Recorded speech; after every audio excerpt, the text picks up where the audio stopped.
परमपिता परमात्मा पूर्ण ब्रह्म सारी सृष्टि के रचनहार कबीर परमेश्वर जी हम सभी आत्माओं के जनक हैं। ये हमारे हमदर्द हैं, हमारे पिता हैं। अध्यात्म मार्ग से हम अपरिचित होने के कारण अपने पिता को हम पहचान नहीं पाते, जिसके परिणाम स्वरूप हम साधना करते करते भी इस काल के जाल से हम नहीं निकल पाते। ये काल का एक भयंकर जाल है। इस जाल से निकले बिना हमें सुख नहीं हो सकता, हमारी जन्म मृत्यु समाप्त नहीं हो सकती।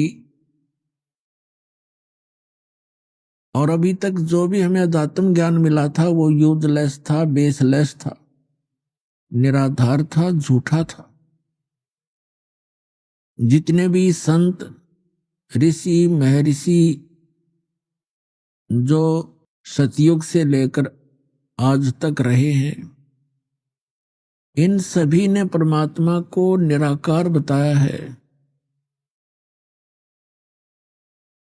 और जैसे स्वर्गलोक, ब्रह्मलोक, ये स्थान भी उन्होंने बताया हमारे को। स्वर्गलोक बताए हैं और उसकी व्यवस्था ये भी बताई गई है कि वहां जितने भी प्राणी जाते हैं, स्वर्ग के अंदर अपना पुण्य समाप्त होने के उपरांत अन्य योनियों को प्राप्त करते हैं, दूसरे प्राणियों के शरीरों में वो प्रवेश कर जाते हैं। ये सिलसिला असंख्यों युगों से चला आ रहा है। अब कुछ समय से 100, 125, 150 वर्ष से इस काल ने एक और जाल फैलाया है, जो ये सतलोक की महिमा बताने वाले कुछ पंथ पनपे हैं, जिसमें से राधा स्वामी पंथ जो आगरा से प्रारंभ हुआ है, ये सबसे पुरातन है। इस अभी सन 1861 के आसपास ये प्रारंभ हुआ और उसी से बहुत सी ब्रांचें बन गई हैं। जैसे जय गुरुदेव पंथ मथुरा में, सच्चा सौदा सिरसा के अंदर डेरा बना हुआ है, और ब्यास के अंदर भी उसी से बहुत से पंथ निकले हैं। जैसे दिनोद के अंदर एक भिवानी जिला में, और भी अनेकों स्थानों पर ठाकुर जी है, ये भी उसी राधा स्वामी पंथ से निकले हुए एक अलग से उन्होंने पंथ चलाया, कृपाल जी।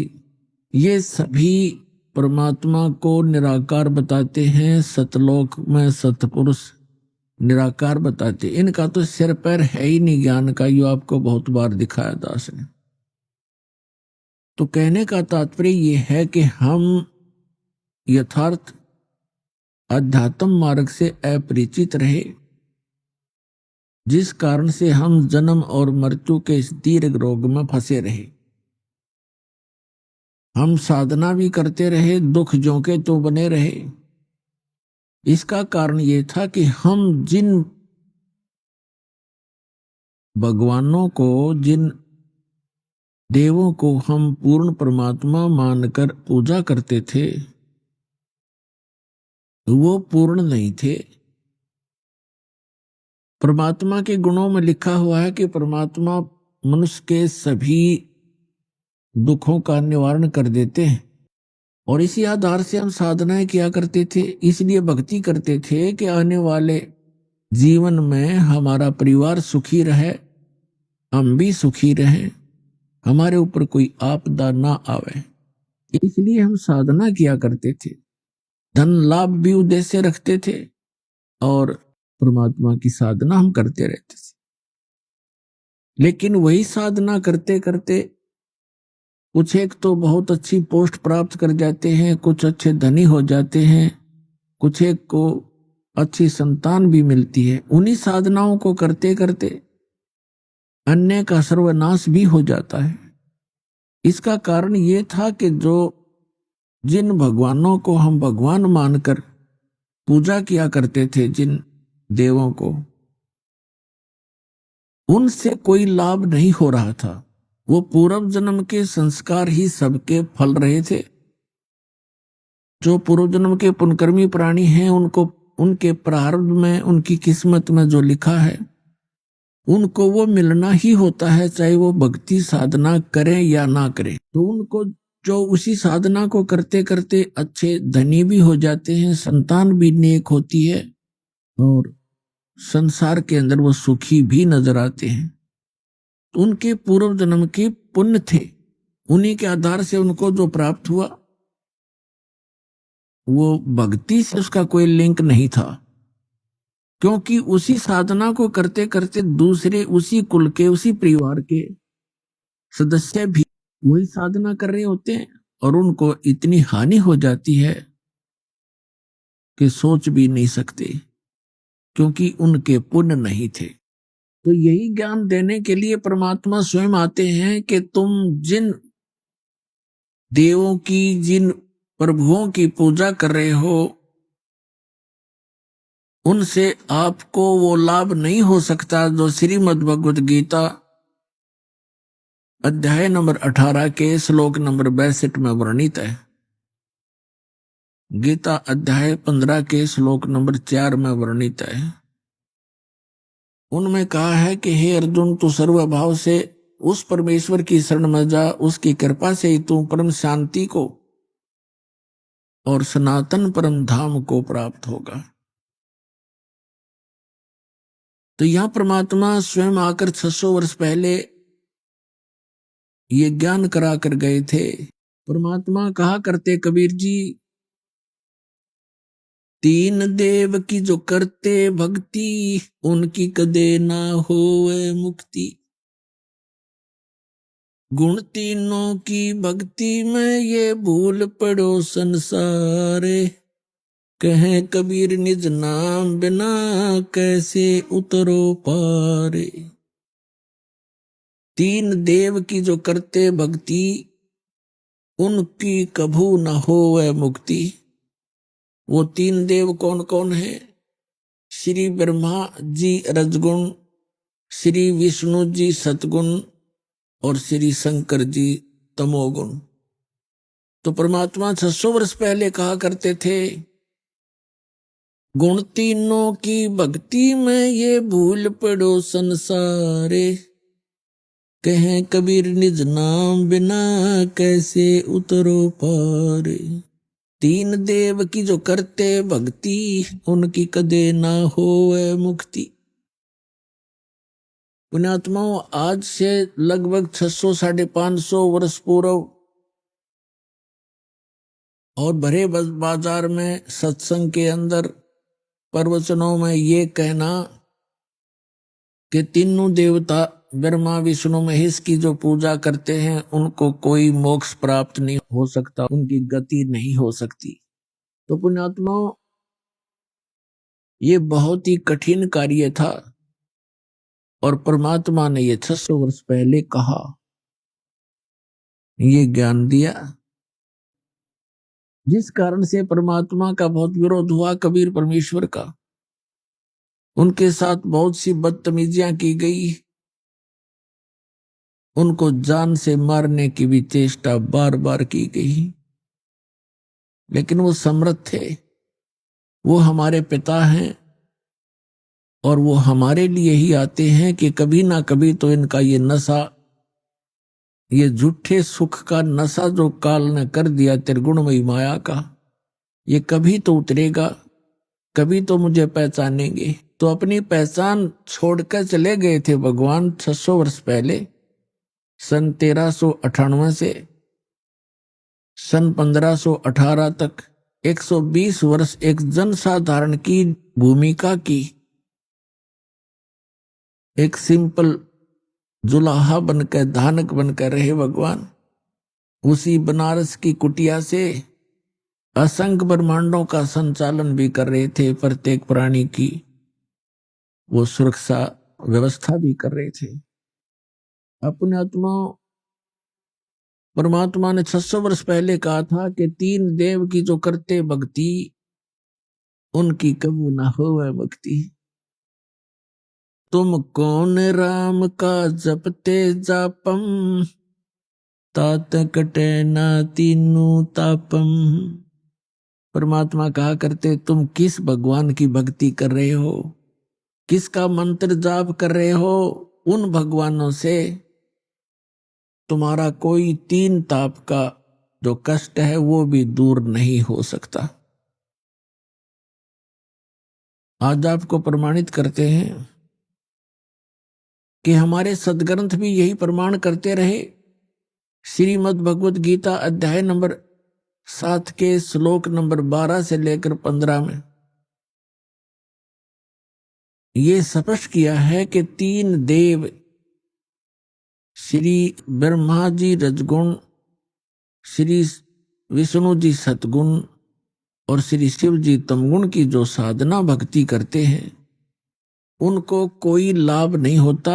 इसके विपरीत श्रीमद् भगवत गीता में कहा कि इन तीनों गुणों पर आधारित, तीनों गुणों रजगुण ब्रह्मा सतगुण विष्णु तमगुण शिव जी की साधना से मिलने वाले लाभ पर अक्षणिक लाभ है, इसके ऊपर जिनकी बुद्धि सेट हो गई है और किसी की बात सुनने को तैयार नहीं है, उनको कहा है राक्षस स्वभाव को धारण किए वे मनुष्यों में नीच और दूषित कर्म करने वाले मूर्ख। गीता ज्ञानदाता कहता है मेरी भक्ति भी नहीं करते। अपने आत्मा अध्यात्म मार्ग से हम दूर घने हो गए और अज्ञान हमने ज्यादा ग्रहण कर रखा है। इसलिए प्रथम बार ये वचन कोई सुनता है तो उसको बहुत ज्यादा दुख होता है, मचल जाती है आत्मा, क्योंकि हम श्री विष्णु श्री शंकर जी इनके रंग में बहुत ज्यादा रंगे हुए हैं। और जब सच्चाई सुनते हैं एक बार कड़वी अवश्य लगती है, लेकिन कुछ दिनों के बाद वो मीठी हो जाती, क्योंकि उस अज्ञान से हमारी आत्मा में निर्मलता समाप्त हुई। और जब सच्चाई प्रारंभ होती है तो आत्मा एकदम उसके विपरीत सोचती है, सटराई करती है। लेकिन सच्चाई के अंदर इतना दम होता है वो अपना स्थान बनाकर ही रहती है। जब दास ने यह सत्संग शुरू किए इतना विरोध हुआ, एक बार तो ऐसा लगा कि परमात्मा आपका ज्ञान आपके बच्चों तक कैसे पहुंच पाएगा। कदम कदम पर विरोध हो रहा है। किसी भी वर्ग में देखिएगा सभी ये कहने लगे कि रामपाल तो निंदा करता है, लेकिन इस दास को पता था कि निंदा नहीं, एक परोपकार कर रहा हूं। जैसे सदग्रंथों को आपके रूबरू कर रहा हूं और जिन भी ऋषि महर्षि आचार्यों शंकराचार्यों या किसी संत मंडलेश्वर ने जो भी ज्ञान उन्हीं संतों को आधार मानकर बताया है उसके अनुभव को और वेदों और गीता और पुराणों से तुलना कर देता हूं। मेरा सिर्फ इतना सा काम है कि हमारे सदग्रंथ सत्य है, इसके विरुद्ध जो जिसका ज्ञान है वो असत्य है, शास्त्र विधि त्याग कर मनमाना आचरण है, वो यूजलेस है, व्यर्थ। इसको एक आलोचना ना समझें, इसको एक परोपकार समझें। जैसे ये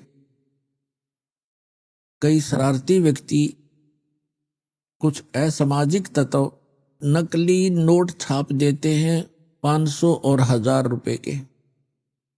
जब सरकार को पता चलता है तो वो क्या करते हैं, ओरिजिनल और डुप्लीकेट दोनों साथ साथ दिखाते हैं समाचार पत्रों में, मीडिया और इलेक्ट्रॉनिक मीडिया टीवी चैनलों पर।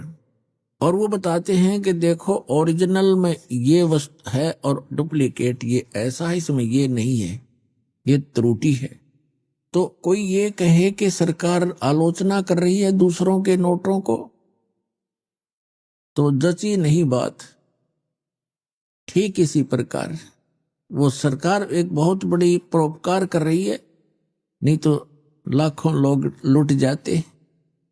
तो यही उद्देश्य दास का है कि आपके ओरिजिनल और डुप्लीकेट ज्ञान को दोनों को रूबरू कर रहा हूं, और इससे आपको पहचान होएगी सत्य और असत्य की, आपका जीवन नाश होने से बच जाएगा। तो इसका परिणाम अब अच्छा निकल रहा है। आपको दिखाते हैं श्रीमद् भगवद गीता, ये एक अनमोल ग्रंथ है, ये चारों वेदों का इसके अंदर सारांश है, और इसके अंदर बहुत ही सिस्टेमेटिकली ज्ञान दिया हुआ है, तरतीब वाइज दिया हुआ ज्ञान है। लेकिन हमारे धर्मगुरु हमारे अध्यात्म मार्ग के इन ग्रंथों को, आध्यात्मिक ग्रंथों को, सदग्रंथों को समझ नहीं सके, जिस कारण से ये हमें लोक वेद सुनाते रहे। लोक वेद का अर्थ होता है दंत कथा, अक्षेत्रीय ज्ञान। लोक वेद अक्षेत्रीय ज्ञान, दंत कथा, सुना सुनाया ज्ञान एक दूसरे से जो सत्य ना हो, उसको लोक वेद कहते। कबीर परमेश्वर जी कहते हैं, पीछे लग गया जाऊं था मैं लोक वेद के साथ, और रास्ते में सतगुरु मिल गए, दीपक दे दिया हाथ। जैसे परमात्मा हमारे को समझाने के लिए अपने ऊपर ही वो सब उदाहरण कोड करते हैं, एग्जाम्पल कोड करते हैं, उदाहरण लगाते हैं। क्या बताना चाहते हैं परमात्मा के? पहले में लोकवेद यानी सुने सुनाए अपने धर्म मजहब अक्षेत्र में जो भी साधनाएं पूजाएं चल रही थी, उस लोकवेद के आधार से भक्ति कर रहा था। फिर सतगुरु मिल गए जिसने तत्व ज्ञान रूपी टॉर्च दीपक हमें दे दिया। अब उस तत्व ज्ञान रूपी टॉर्च यानी दीपक की रोशनी में अब हम भटक नहीं सकते, हम सीधे रास्ते चलेंगे जो मालिक ने बताया है। तो जैसे ये दास पहले श्री कृष्ण, श्री विष्णु, श्री रामचंद्र जी और शंकर भगवान का पुजारी था, हनुमान जी का पुजारी था, यानी सभी साजली पूजा हम करते ही थे। सभी हिंदू जो भी देव किसी ने बता दिया इससे बहुत लाभ होता है, उसी की उपासना प्रारंभ कर दिया करते थे। तो ये था लोकवेद।